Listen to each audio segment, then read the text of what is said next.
Guys, mahilig ba kayo sa kantahan, sayawan, live broadcast, at recording at ito ang gamit yung equipment? Pues hindi kayo nagkamali dahil okay na okay itong setup na to. Pero baka naman sa gitna na inyong pagla-live at sa inyong paggaganda ay biglang tumirik yung ganitong equipment na gamit nyo. Pues, meron tayong solusyon nito. Tapusin nyo lang ang video na to. Kung makaranas kayo na hindi naman power on ang inyong V8 sound card na gamit nyo, pues huwag nyo agad palitan at bumili kayo ng bago. Kasi may solusyon pa niyan. Ito, sa video na to, ay binaklas ko na yung loob ng V8 sound card. At ito ang nasa loob niya.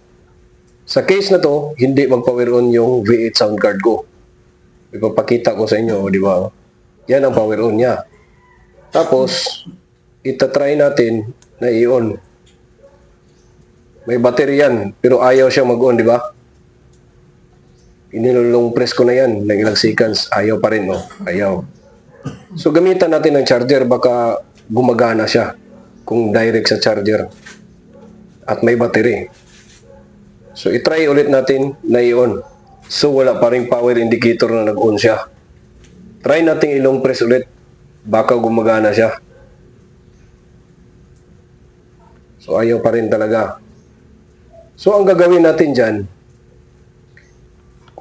baklasin natin yung battery. So, itatabi muna natin yan. Baklasin natin yung battery at ang pagbaklas nito ay simple lang. Hugutin nyo yung wire na nakakonek dyan sa battery. Tapos, pag nakuha nyo na yan, ito na naman ang susunod nyong gagawin. Ihiwalay nyo yung battery. Ito, sa case na to, pwede natin i-direct yung charger niya dyan sa V8 sound card. Sa mismong V8 sound card na yan. So, itry natin kung gagana ba siya na walang battery. Direct na to, direct na to. Tingnan natin. Ayun, umilaw. Yun lang pala. So, pwede natin kunin yung battery.